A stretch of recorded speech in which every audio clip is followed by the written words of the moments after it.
That message changed everything. It wasn't a breakup text or bad news from work. It was from my own dad telling me they wouldn't come to my housewarming. My name is Nina, and that message changed the meaning of everything I had ever built. It read, "We're not coming to your housewarming. Your brother just moved too. No call, no apology, just one plain sentence colder than the Seattle rain." I read it twice, then replied, "That's okay, Dad." I set my phone face down on the dining table and stared at its reflection. Oak wood I had designed myself smooth and shining under the faint coastal light. Tomorrow, the Bravo crew would arrive to film the opening scene for their new design show. To everyone else, it was another career milestone, another episode in a primetime slot. But for me, it was the first time my name would appear on screen without being hidden behind someone else's. The villa around me was silent, yet every wall carried the echo of the years I had worked to reach this moment.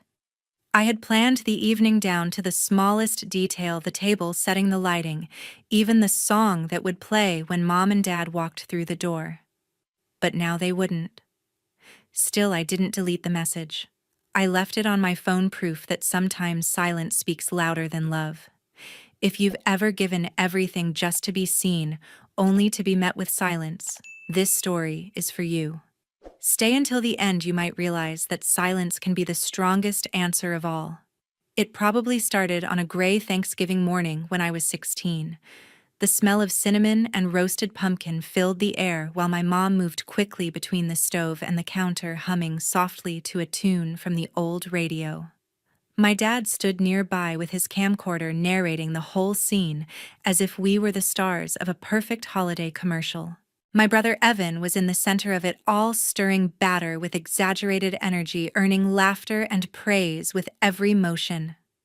Mom called him her holiday miracle, and Dad couldn't stop filming him. I tried to help by reaching for the mixing bowl, but Mom gently took it from my hands and said, "Sweetheart, let Evan handle that." I stepped aside and pretended not to mind. They all laughed when he spilled flour across the counter, and Dad captured every second as if it were the highlight of the day. I stood near the sink, wiping my hands, waiting for someone to notice that I had already cleaned the dishes, folded the napkins, and set the plates in perfect order. No one looked my way. Every smile, every word of affection revolved around Evan. When I suggested an idea for the centerpiece, something simple with pine cones and candles, Dad lowered the camera for a moment and glanced at me. "Don't make everything about you, Nina." His tone was calm, almost indifferent, but the words hit hard. I swallowed my response and turned away, trying to focus on the steady rhythm of the kitchen sounds. Evan made another joke about the turkey Mom clapped, and Dad resumed filming. The world around me seemed to spin perfectly without me. Later that afternoon, the house smelled like roasted vegetables and pies. I set a small gift on the dining table, a hand-painted card with a quote about gratitude. It wasn't much, but I had spent hours painting it the night before. By the time everyone sat down, the card had been pushed to the side, half hidden under a pile of magazines. Evan led the prayer that night, his voice strong and warm. When he finished with a joke about being the favorite child, laughter filled the room. I smiled with them, but a quiet ache settled somewhere deep, the kind that doesn't fade easily. Dinner passed in the same rhythm I had known for years. Dad asked Evan about school, Mom told stories about his soccer games, and I stayed quiet, offering to refill glasses or pass the dishes. The smallest gestures were my way of trying to belong, but they felt invisible. I remember thinking that silence might be easier than trying to be heard. When the plates were empty and the laughter had softened, I began clearing the table. Mom joined me for a moment, handing me a stack of plates. "You're such a good helper," she said, smiling as she turned back toward Dad to talk about Evan's college applications. Her words were kind, but they didn't land where she meant them to. Helper. That was what I had become. I washed the dishes slowly, my reflection faint in the kitchen window. Outside, the Seattle sky had turned dark, the kind of gray that swallows everything. Upstairs, Evan's voice echoed faintly as he played his guitar. I dried my hands, went to my room, and opened the small notebook I always kept under the bed. The paper smelled faintly of paint and ink. I wrote one sentence that night, the only thing I knew how to promise myself. One day, they'll remember me without me asking. 4 years later, I left Seattle with one suitcase and too many unspoken words. The morning air was damp, the kind that clings to your skin like a reminder of what you're leaving behind. My mom stood by the doorway, twisting her hands together, while my dad kept his eyes on the driveway. Evan had already hugged me a quick, distracted goodbye before heading out to meet his friends. I waited for something more, a word, a promise, but none came. When I received a full scholarship to study communications in California, I thought for the first time they would be proud.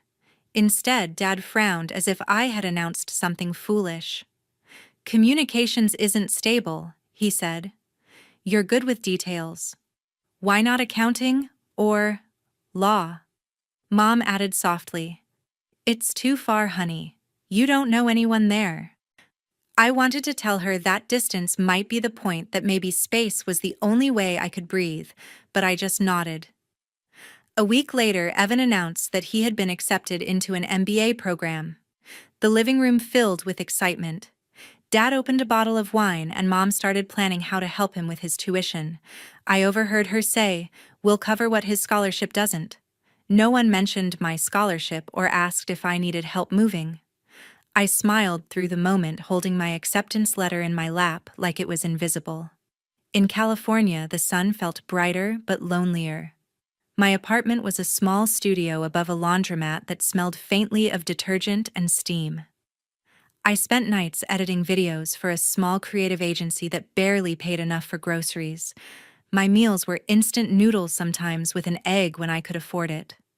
I told myself it was temporary, that hunger was cheaper than asking for help.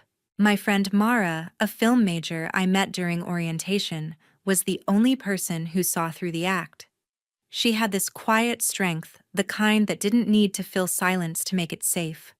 We'd sit on the roof of our building at night, sharing cheap coffee and stories about the families we left behind. "You know," she said once, "you don't have to keep earning a place in someone's life. Sometimes leaving is what saves you." Her words settled into me like sunlight through fog. During my second semester, I called home less. Conversations with Mom always drifted toward Evan, his new internship, his professor's praise, the networking events he attended. She ended every call with, "You should visit soon," though no one offered to help with the ticket. I'd hang up, stare at my reflection on the dark laptop screen, and wonder if they even noticed how much quieter I'd become. I learned to build small routines around the silence. Early mornings at the beach before class, sketching storyboards on my notebook. Late nights color-correcting footage for clients who never remembered my name. Each project taught me something: how to balance light, how to frame a story so that even ordinary things looked meaningful. Maybe that was what I had been doing my whole life, finding beauty in being unseen. By my third year, I stopped checking family group messages. The updates were the same: Evan's promotions, Dad's weekend projects, Mom's new recipes. My own messages sat unread. It hurt less when I stopped expecting replies.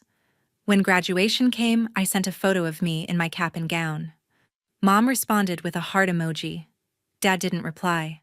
That night, I sat on the floor of my studio, surrounded by sketches and empty takeout boxes. The city outside hummed with life I couldn't quite touch.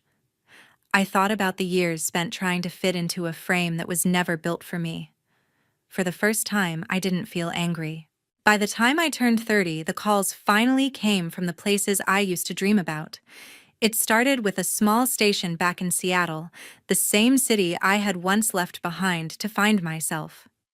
I joined as an assistant producer, barely earning enough to cover rent, but for the first time in years, I felt I was exactly where I needed to be. My supervisor, Paul, a senior producer with 2 decades of local television experience, noticed how I stayed late after everyone left. He would lean against the doorway and say, "You've got the eye, Nina. Don't waste it polishing other people's work." His words stuck with me, not because they were kind, but because they sounded like permission. Under Paul's guidance, I learned the rhythm of storytelling that connected people, how to make ordinary moments look like something worth remembering.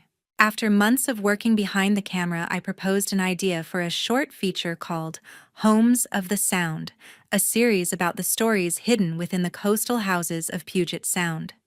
It was meant to be small, just a local filler segment, but viewers loved it.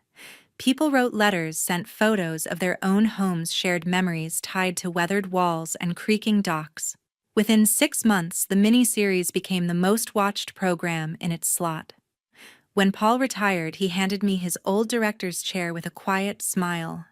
I used my savings and a grant from the station to found my own company, Northlight Media. At first, it was just me and 3 freelancers working out of a borrowed office editing footage between coffee breaks and deadlines. We focused on documentaries about architecture craftsmanship and the people who shaped the spaces they lived in. The company grew fast, fueled not by investors, but by stories that felt real.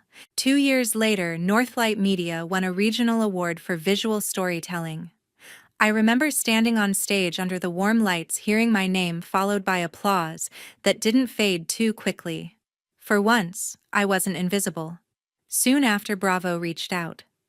They wanted me to direct a national series titled Open Homes USA. It was a dream disguised as a contract. The budget was massive, the schedule relentless, but every shot felt like reclaiming a piece of myself. I traveled from coast to coast, meeting designers, homeowners, and dreamers who reminded me of everything I used to long for. The series became a hit, syndicated across multiple platforms, and suddenly my inbox filled with offers I used to believe were meant for someone else.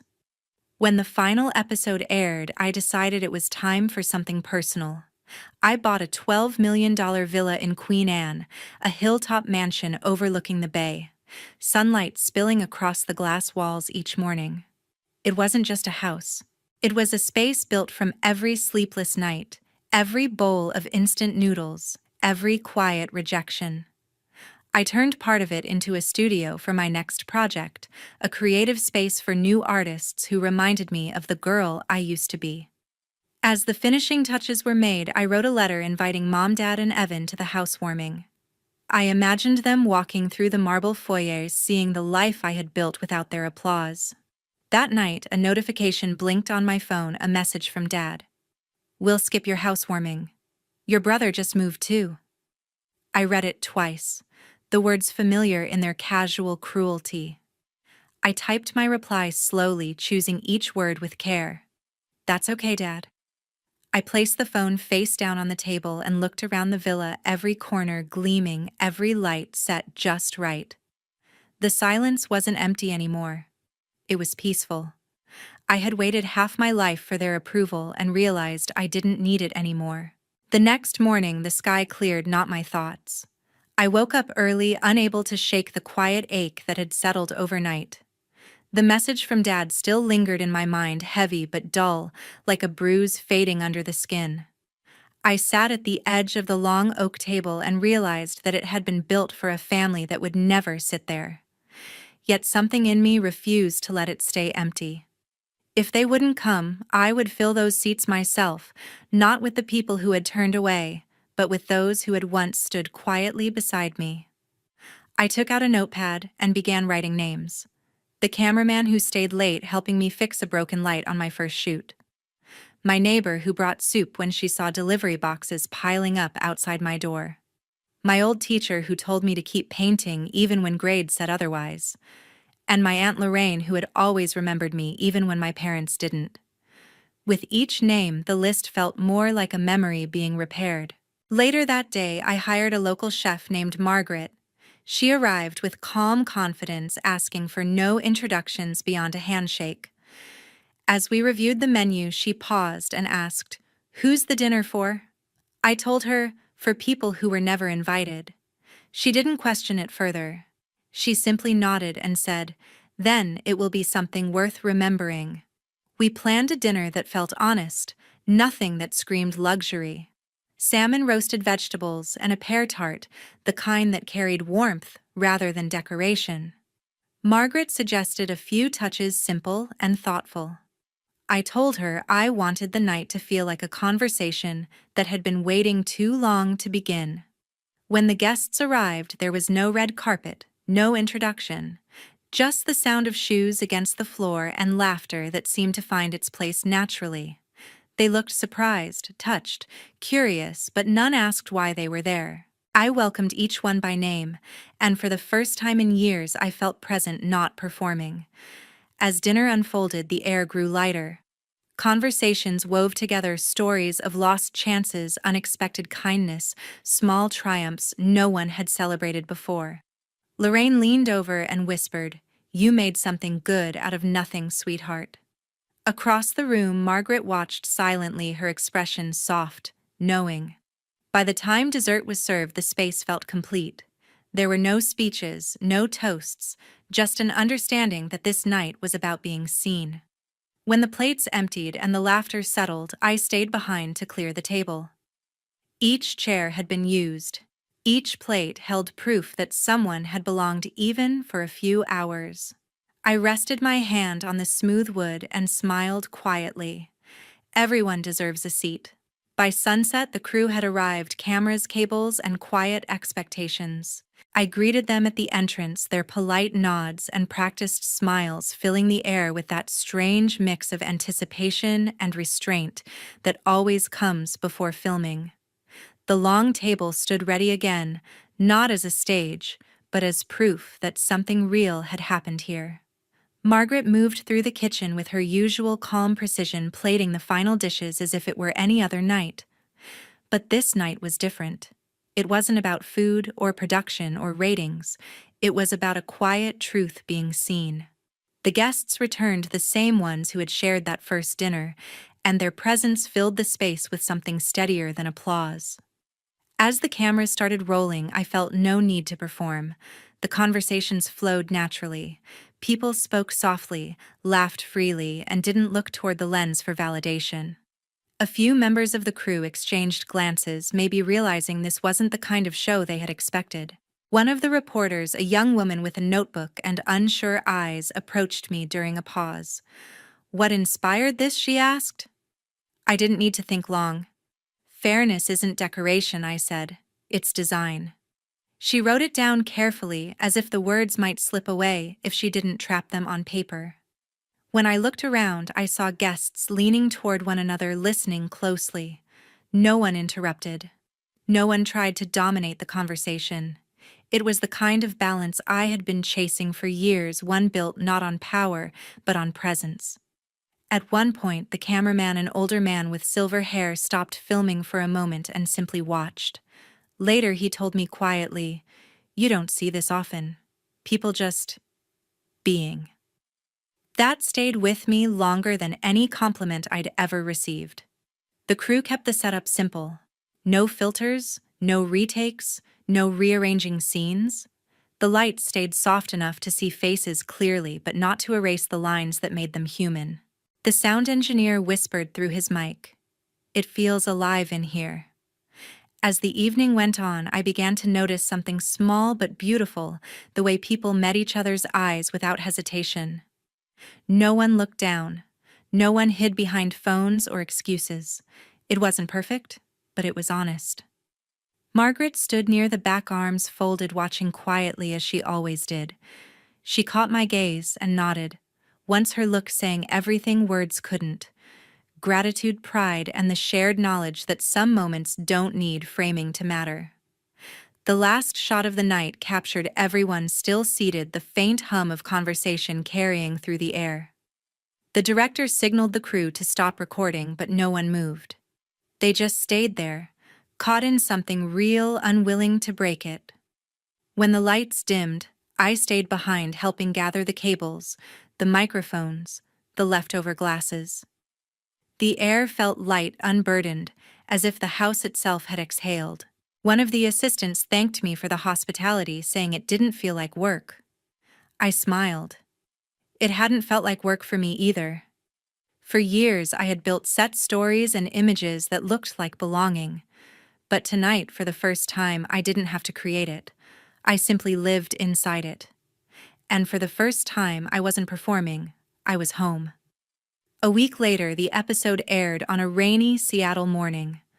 I hadn't planned to watch it live, but the sound of distant thunder made the house feel smaller, and somehow it felt right to let it play.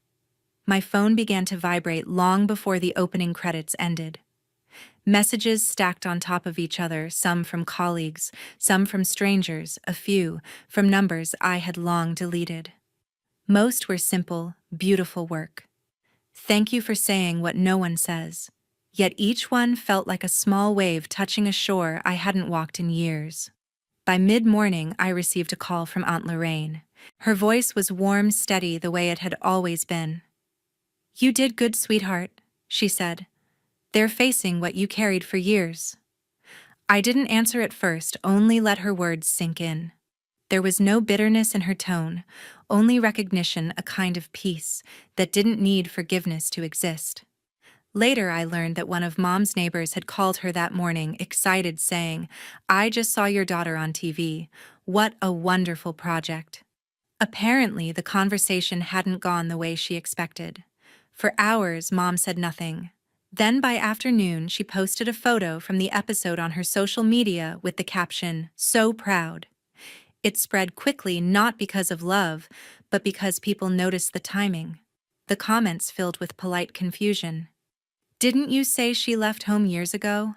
Funny how pride finds its voice after the applause. My brother Evan stayed quiet for 2 days. Then someone from his office asked publicly why he hadn't been at the dinner. His answer was vague, a line about travel and scheduling conflicts. But those who had watched the episode seemed to understand more than he'd said. A few of his friends reposted clips of me speaking about belonging, adding quiet notes like "ouch" or "that must have hurt." He stopped responding altogether after that. Dad called 6 times that week. I didn't answer once. Each time the phone rang, my chest tightened, but not with anger, more like the faint pressure of an old bruise that no longer controlled me. On the 7th call, I let it go to voicemail and listened later. His voice trembled. "I saw you. You've done something good." I just then silenced, a deep breath, and finally, "I'm proud, Nina." It was strange how those words, once a distant dream, arrived too late to matter, yet not too late to heal. Emails from viewers poured in. A teacher from Ohio wrote that she had used the episode to start a class discussion about fairness. A retired architect shared how the dinner reminded him of his late wife's community table project. A mother said her teenage daughter had decided to invite a lonely classmate to lunch after watching. Reading them, I realized the story had left my hands and become something else, something alive. By evening, the rain hadn't stopped. The city outside was blurred into shades of silver and gray. I stood by the window, coffee in hand, watching water trace paths down the glass. I thought about Mom sitting behind her screen, about Evan avoiding questions, about Dad reaching out after all these years. None of it felt like victory, not really. It felt like weather, unpredictable, cleansing, necessary. Lorraine texted again that night. "Some storms don't destroy, they reveal." I smiled, looking out at the rain that hadn't let up once all day. She was right. Some storms wash more than they ruin. 2 months later, I packed again, but this time for peace. The boxes were lighter, not because I owned less, but because I was carrying only what belonged to me. No expectations, no explanations, no ghosts from a family table that had never made room. I rented a small house in Portland near the river, a quiet place with enough light to remind me mornings could start without noise. The first night I slept without checking my phone. When I woke, I didn't feel the need to look back. A few days later, an email appeared from my brother Evan. The subject line was simple: "We should talk." I read it once, then deleted it without replying. There was no anger in that act, only clarity. Sometimes silence isn't punishment, it's protection. I had learned that the hard way. Every unanswered call, every late apology had already taught me what peace required: distance. Work followed me gently, not like before when ambition had teeth. Bravo reached out again, asking if I would return for a second season of the Table Project. The message was warm, the tone respectful. I hesitated, then typed slowly, yes. But this time, no family, just stories. They agreed immediately. I smiled, realizing that for the first time in my career, I wasn't chasing recognition. I was choosing alignment. Days in Portland settled into a rhythm that felt almost meditative. I'd wake early, walk along the riverside path, and watch the water catch the light. My thoughts no longer spiraled around unfinished conversations or words I wished I'd said. They simply floated like driftwood, free from direction, yet still moving forward. Margaret called once to check in, saying the new season's theme, belonging without permission, was already being discussed. I told her it fit. She laughed, understanding without needing me to explain. Sometimes I'd pass small restaurants or coffee shops and see families inside, people talking over shared meals, their faces glowing with something I couldn't name anymore. But instead of envy, I felt relief. I no longer measured my worth by where I wasn't invited. The quiet I had built was steady, not fragile, and I guarded it with the kind of gentleness that comes only after breaking. Letters from viewers still arrived, forwarded from the production office. One woman wrote that she had started hosting table nights for her neighbors just to remind herself that kindness doesn't require blood.